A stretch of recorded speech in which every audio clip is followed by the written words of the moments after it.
Hey everybody, welcome back. Welcome back. Are you all prepared? My cat is trying to muscle in on the recording here. Say hi, kitty. You okay? Meow. Meow. Oh no. So yeah, welcome back to the Recollection. This is part 3, if memory serves me correct. This one might be a bit of a long one, just because we have a lot of cutscene to suffer through here. Suffer through? Yeah, I mean... Suffer? Yeah, you know what I'm saying. So there's the fucking Shagohod. It looks like a cockroach. I kind of totally love the design of this thing, because here's this old fucking clod of a fucking Colossus tank with giant screw treads on it and everything like that. It's really fucking cool. I think it's one of the better designs. Then again, I really love the majority of the designs of the giant ridiculous tank things. I like number 5s. Yeah, that one's pretty cool, but we're not gonna spoil that here. Yeah. I didn't say anything. I just said I like the way it looked. Yeah. Also, it's not 5. There is no Metal Gear Solid 5. Yeah, there is. It's V. Oh, it's V? It is V. It is very specifically not a mainline title. Are you serious? Yes. Because, are you joking? Well, are you pulling my goddamn dick? It ended with 4. And so everything after 4, the only thing that's canon after 4 is a spin-off. Yeah. Wow, I feel the energy in the room has gone quite down a bit as of this recording today. Going back behind the curtain to smack the sausage, or make the sausage, or however the fuck you want to say it. We already recorded all this in a previous session, and the video decided to shit the bed about 2 minutes in. And it was like 20 minutes in. Yeah, and then your audio shitted out, and everything was bad. So here we are again. Yeah. Things seem to be going swimmingly, except for the fact that at this point, Snake is kind of a total fuck up, because he's not 20 minutes in, and he's calling up his boss for fucking pro tips. This is like what he's doing right now is an international incident, and nobody's supposed to know he's there, and yet there are like 50 Russians who've seen him so far that he shot with American weapons that are now embedded in their faces with darts. They have the bruises to prove it. All up on their facial regions. And here is the first big twist that I totally love. It's a great setup. Who's that? What are they doing here? Doesn't she voice the reporter on Family Guy? She does. Oh my god, you might be right. Maybe. No, I think she does. Not Asian reporter Trisha Takanawa. No, not that one. No, the other one. Yeah, okay, yeah, I know who you're talking about. You might be right. That in my brain they sound familiar. So, holy shit, while we're here, I want to point out, well... She's wearing a bandana. Well, she's wearing a bandana, but I was gonna start talking, but look at this fucking shit. Look at this anime bullshit. Look at this anime bullshit that I love. Hornets! Alright, so... First of all, that man's tongue was like a Laffy Taffy hanging out of his mouth. Second and now of all, he's flying. Being suspended upside down in the air by fucking bees that are also on the camera, which is hilarious to me. Breaking the fourth wall. But who the hell... Kojima loves to do that in his games. Kojima loves it. But holy shit, what the hell just happened? Great introduction to the Cobra unit here, who are a bunch of not genetically altered, a bunch of, yeah, that's a good word, superhuman badasses, and it sets a good stage for holy fuck, what the fuck are we gonna do about this? And I want to point out that at this point, Snake with a tranquilizer dart has single-handedly beat the shit out of a bunch of elite Russian, you know, operatives. Yeah, because technically they are operatives. Including Ocelot. And now the stakes have been raised. Because he is freakishly strong, and I will continue to touch on how freakishly strong and freakishly overpowered he is throughout the course of this series. But your main character is only as good as the people he fights, and they fucking set the bar high in this one. It's true. I mean, in previous games they set the bar high as well, but in this one I particularly love a lot of the boss fights. And this was one of the first games where the combat and the gameplay really started to evolve and really started to come into its own. I always felt it was a little wonky in the previous games, Metal Gear Solid and Metal Gear Solid 2 specifically. Explain wonky. What do you mean by wonky? Well, I mean, in the first game, or in Metal Gear Solid, the 1998 PlayStation release, you had a first-person view mode, but you couldn't aim in first-person view. So in order to aim, you had to kind of rely on a very inaccurate, imprecise auto-aim feature that only worked some of the time, which made some boss battles a real chore and made the general gameplay more about... It made it more about avoiding combat than being able to use combat when you need to. Now, don't get me wrong, you could do what you needed to do when you needed to do it, but it was still wonky. It was like walking around with like a case of beer on your head. You're not going to be able to walk and, you know, do move. other things. Yeah, you're not going to be able to move as precisely as you could. And when you got to Metal Gear Solid 2, that was the game that introduced the first-person aiming mode for the first time. And it was a huge breakthrough for the series. It allowed you to actually aim, and it allowed you to do a lot more with the boss battles and the combat in general. Snake getting his ass kicked suddenly, showing how much of a badass the boss is here, by the way.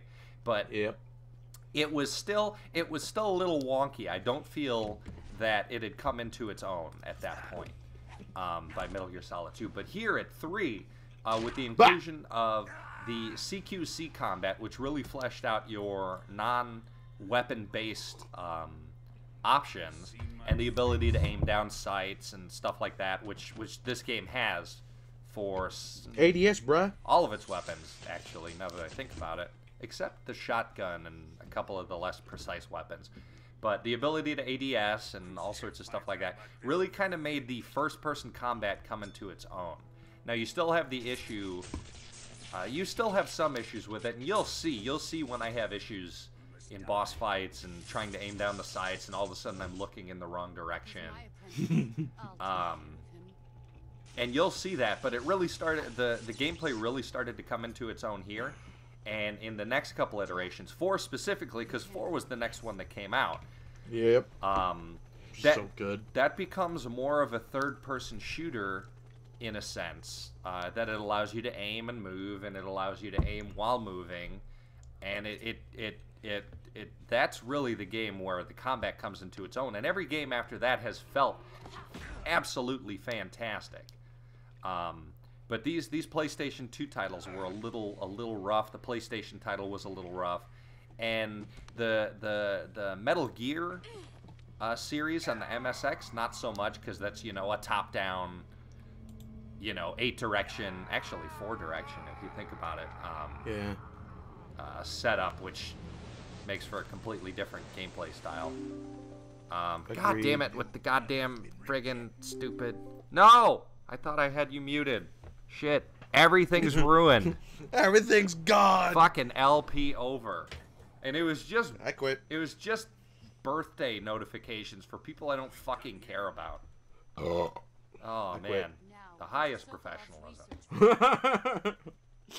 So the last time we recorded this, I mentioned that this opening sequence, and by the time we get to the end of it, you'll see what I mean, sets the stage absolutely perfectly for the rest of the game. It sets it so perfectly.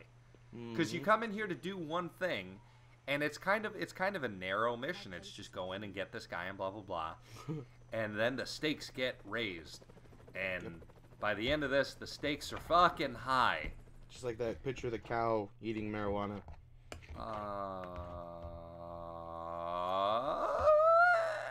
Maybe not. Maybe not.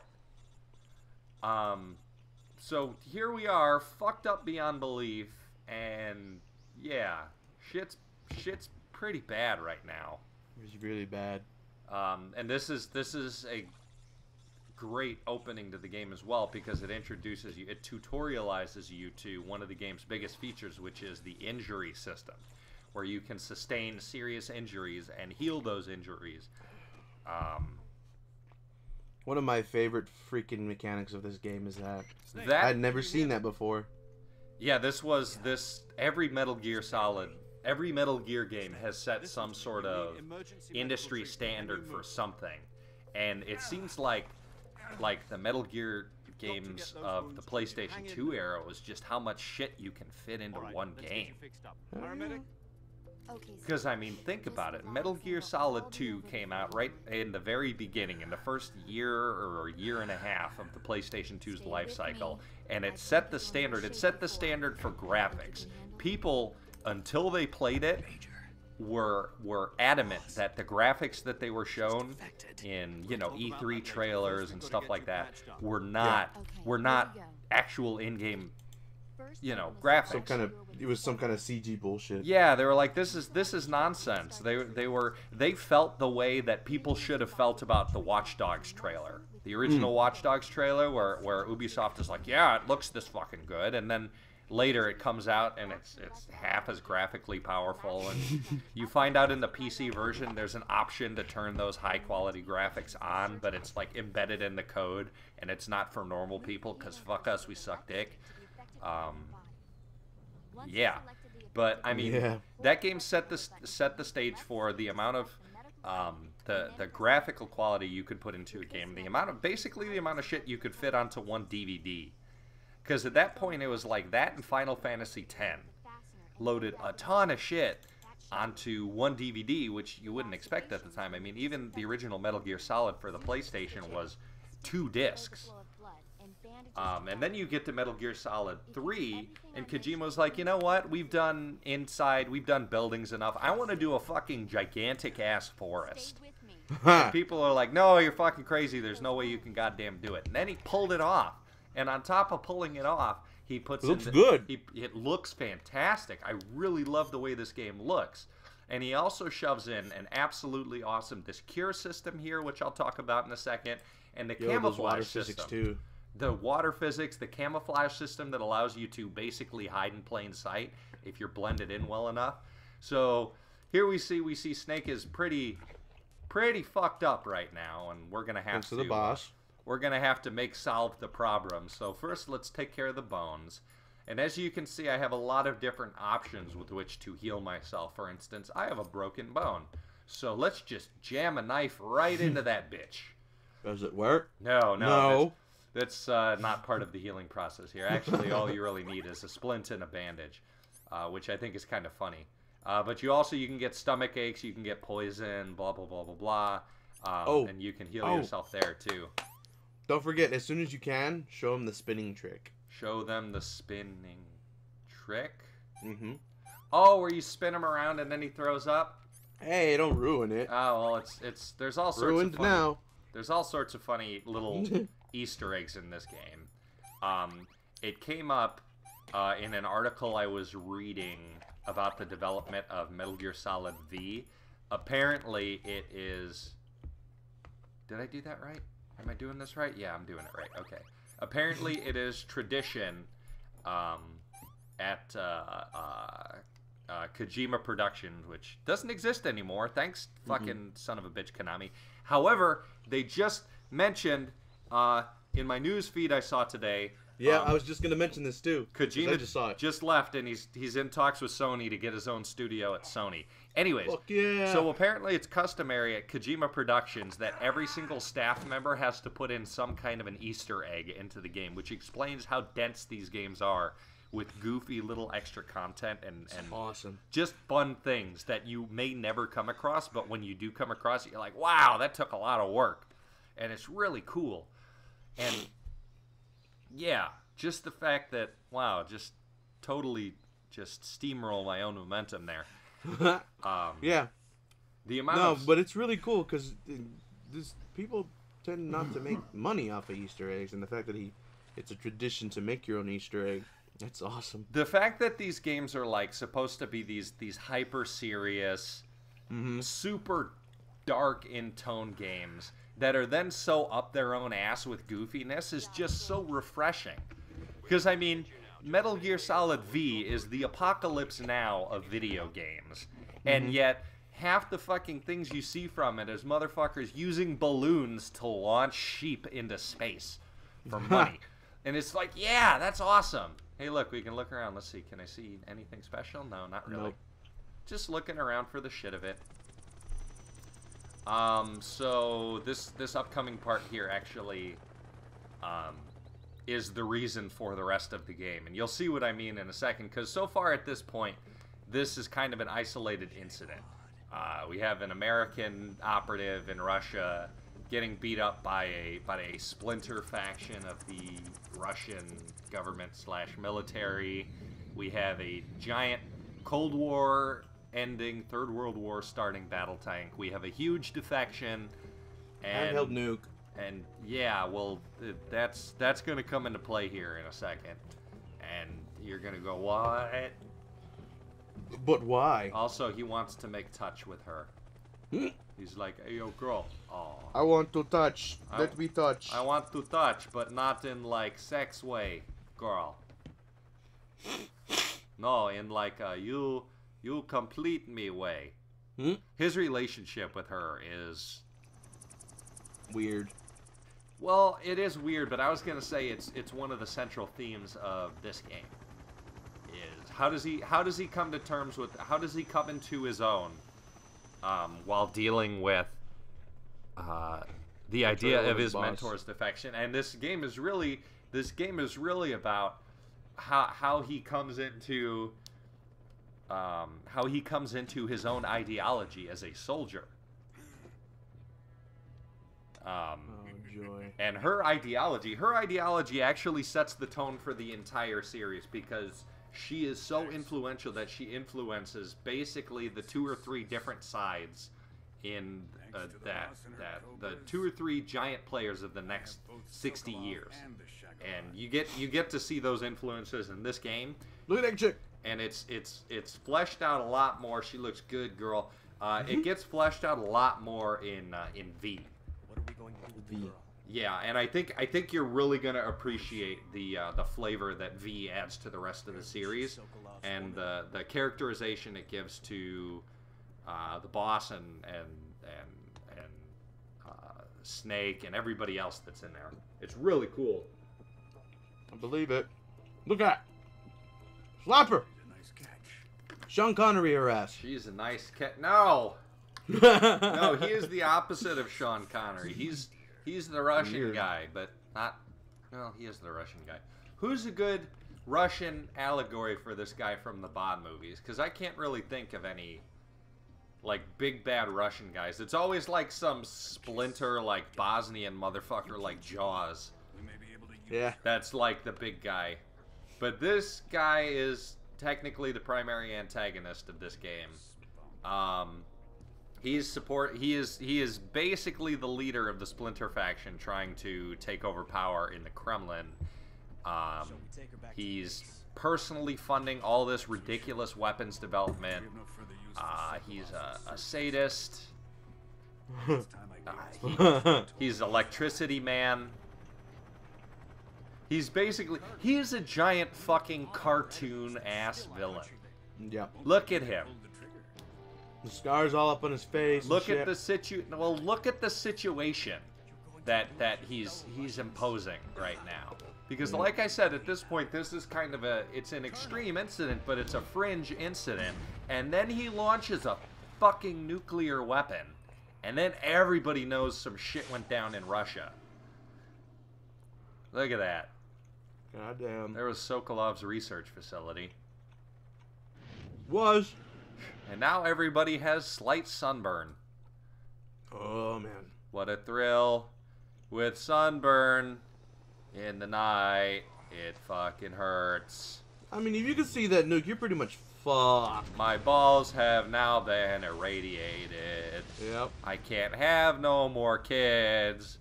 I hope genetic cloning is never a thing. Ever a thing. Snake eater. Oh, man. This game has so many good moments. Bad ones too, but more good ones than bad. You know, I can't think of a bad moment from this game. Yes. Right there? Yes, we will Right there. fucking save. Why is that a bad moment? Because that's not how nukes work. That's a great moment. Well, I mean, it's a small nuke, so... I think if you were, you know, I think that was, what, maybe a mile and a half away? I think if you were a mile and a half away from a small suitcase nuke going off, you're not going to die. You're definitely going to get irradiated, and you're going to deal with some pretty gnarly fucking cancer later in life.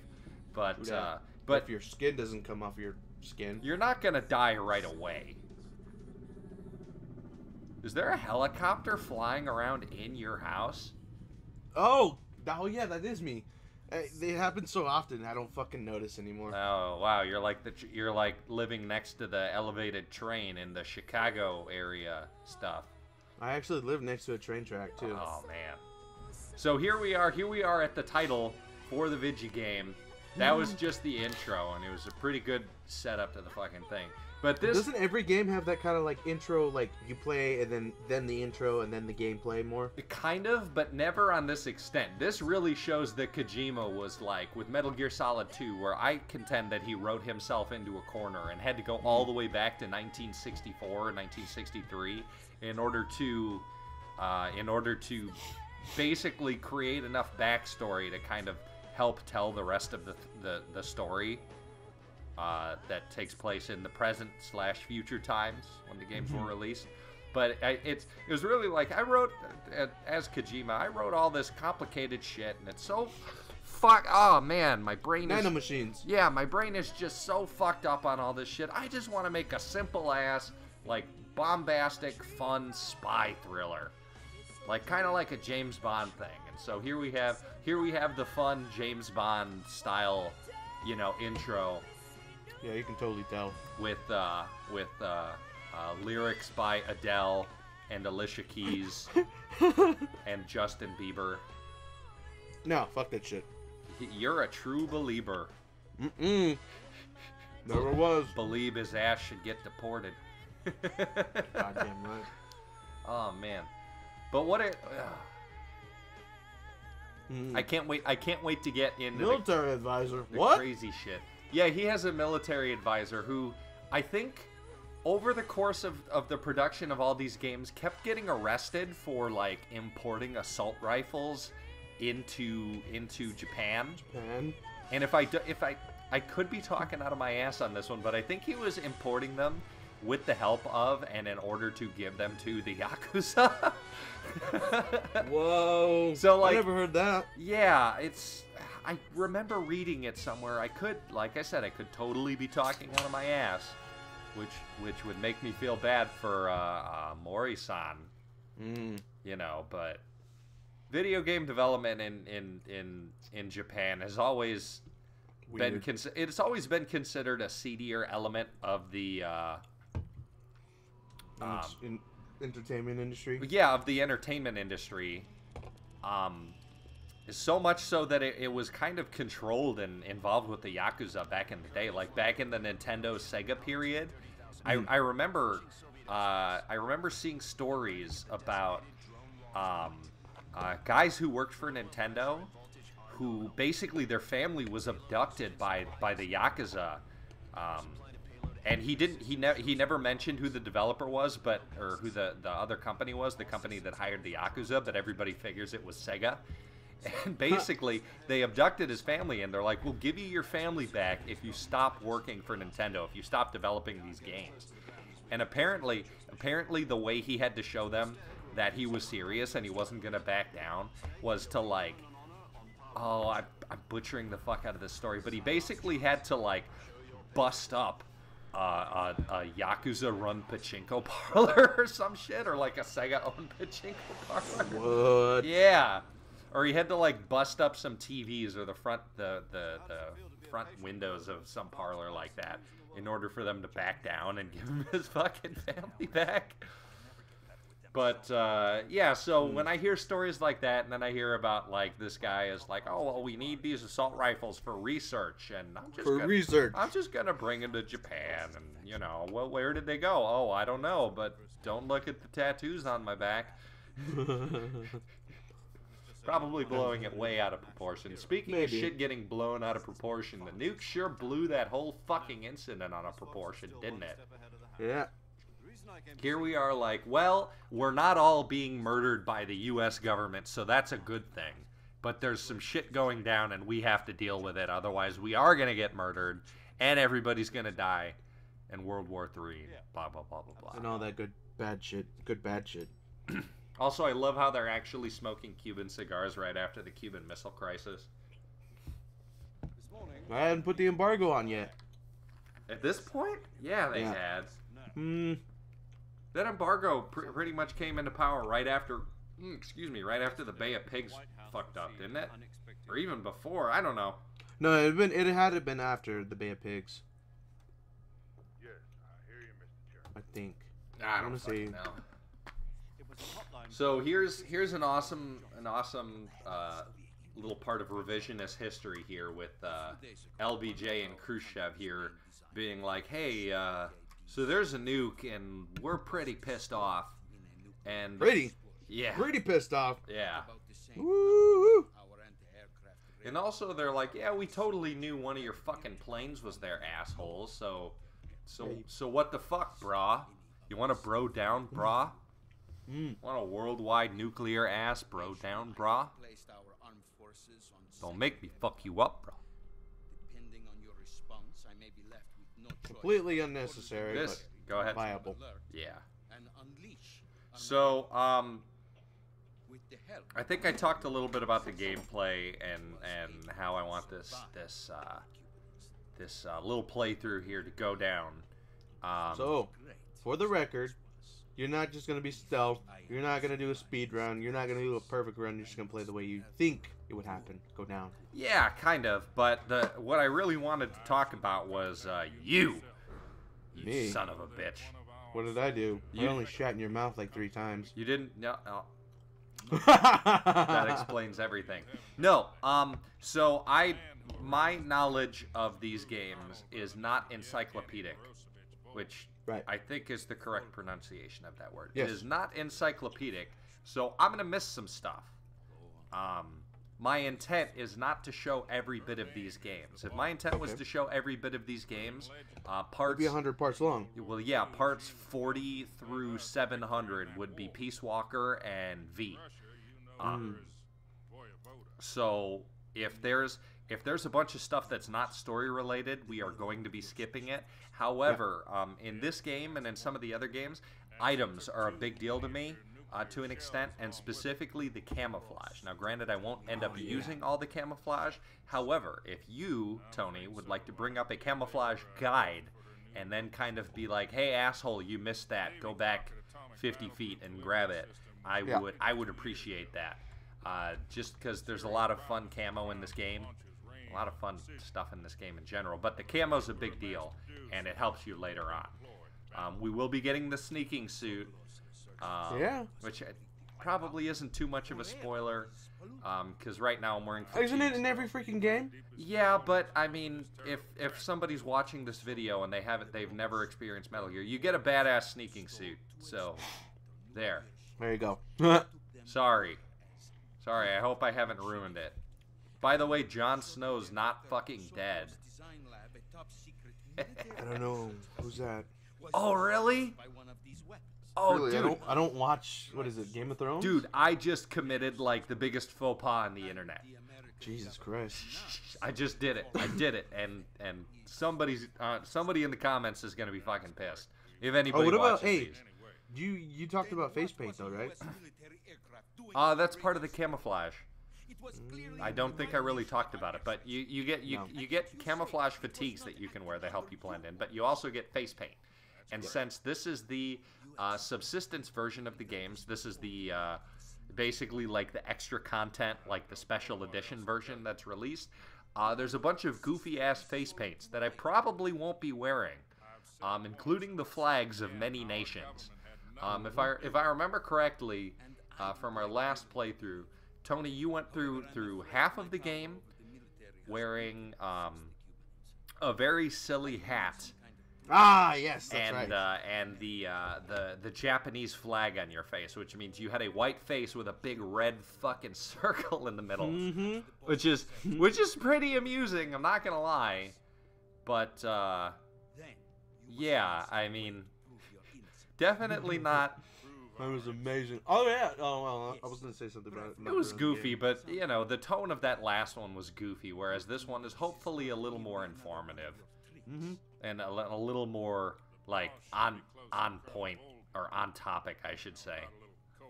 This isn't me getting drunk at 10 a.m., kicking my family out of the house, and then us sitting around and recording while I tell you about how you give me cancer. Which, in retrospect, is funny. I feel like I want to do a best of that LP. Make it like 5 15-minute parts, and then take the LP down in favor of this Recollection. Yeah. Because there's definitely a lot of downtime in there, which hopefully we will not have here. Now, I think I did mention before that I won't be talking as much during gameplay, simply because I want to concentrate, because I don't want to turn this into an incredible shit show. Which is why you're talking all kinds of mess right now. Yes, sir. However, you do not have that limitation, so I expect to be shat upon. You go ahead not to be maybe shat upon. When I fuck up. I'm saying when, not if, because it is an inevitability that I will fuck up, stupid head. Yeah, maybe. You never know. But I mean, that's kind of part of the fun of these games, is that, you know, it's very, very difficult to do a perfect stealth run through of these games. I've done them. It's thrilling when you're in the moment, and it's very tense, but I wouldn't say it's as fun as having the occasional oh shit moment where you whip out a giant machine gun. It's like, oh shit, go loud! And mow your way through to a hiding point. Hey, look, this is that thing you told me to look at last time. Yeah. Oh, she's so pretty. Friggin' Kojima loving to put Japanese idols and boobies in all of his games, which you will see in all of the games. Boobies! All of the game will have some sort of gratuitous fan service. Some games more than others. My favorite is still Meryl's dirty panties from, Ugh, dude. However, 4 and V are probably the most egregious. No, 4 and V are not the most egregious, because there's a 13-year-old you get to stare at in her underwear in Peace Walker. I did not know that. Which it gets justified later on.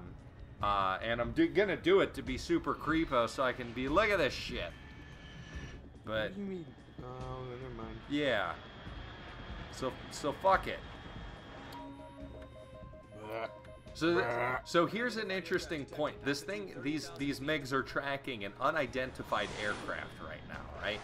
So my question is, and I don't think it's ever answered because I don't think anybody else has ever asked the question. I think it's kind of nerdy of me.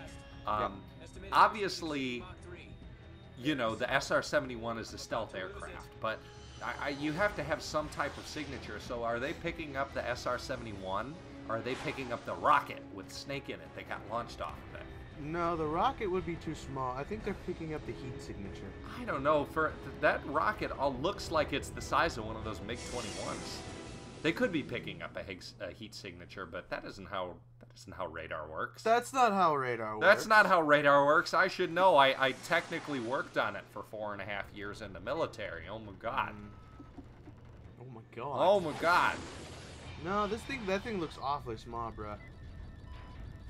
It looks like it's got enough. Yeah, never mind. Never mind. Maybe it's half the size of a school bus. It looks like the size of that parachute, because when that parachute opened, it looked pretty big.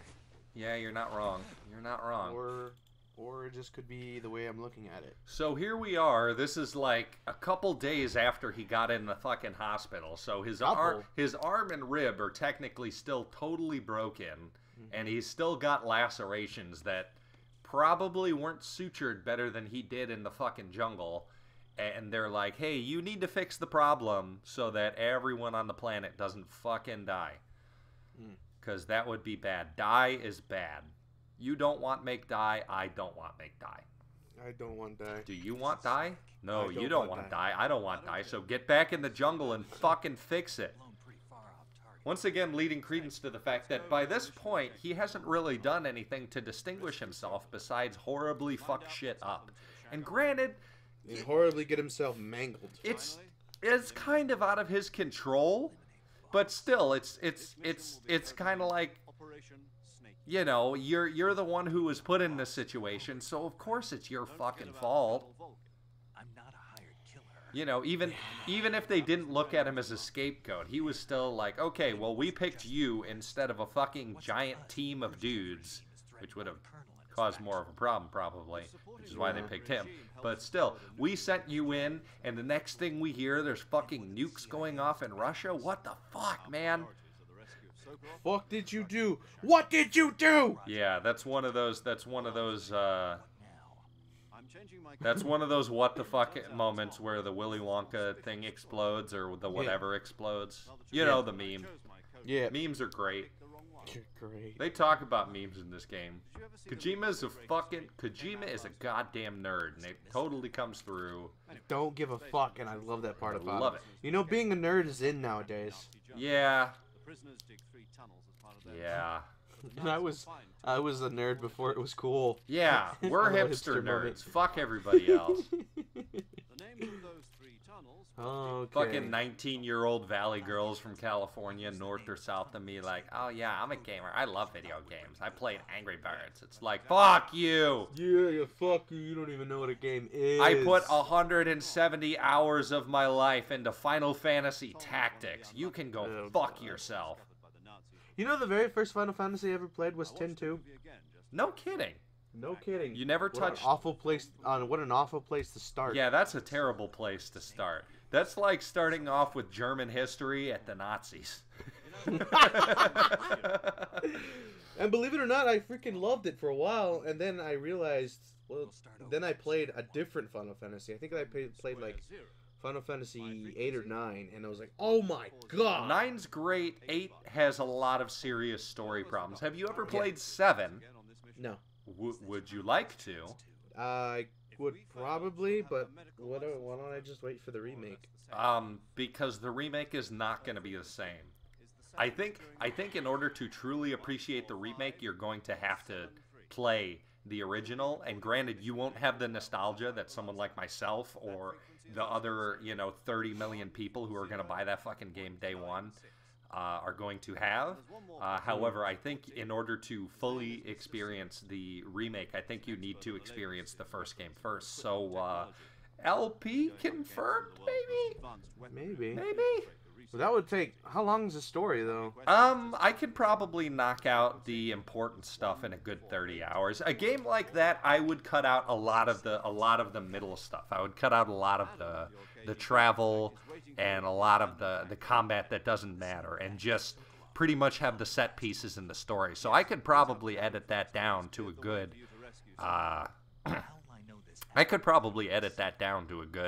20 to 30 hours. I'm probably fucking wrong because that's a gigantic game. Even today, that's a gigantic game. Like, there's because it was 3 discs, right? Yeah, it was 3 discs. There's a reason they're gonna have to split the remake up into like 7 or 8 parts that are gonna come out over the course of a decade, which is their intention, I guess. And they're gonna make so much fucking money off of that. So it's gonna justify itself long run. But yeah, that is a big fucking game. So I could be talking out my ass, but we could end up doing that. We'll see how we feel, but that would be a fun thing to do. Then again, we have a lot on our plate right now with this This travesty. Oh yeah, which, speaking of this travesty, we should probably get back to it. A giant rocket just crashed in Russia near a giant military base, and we're just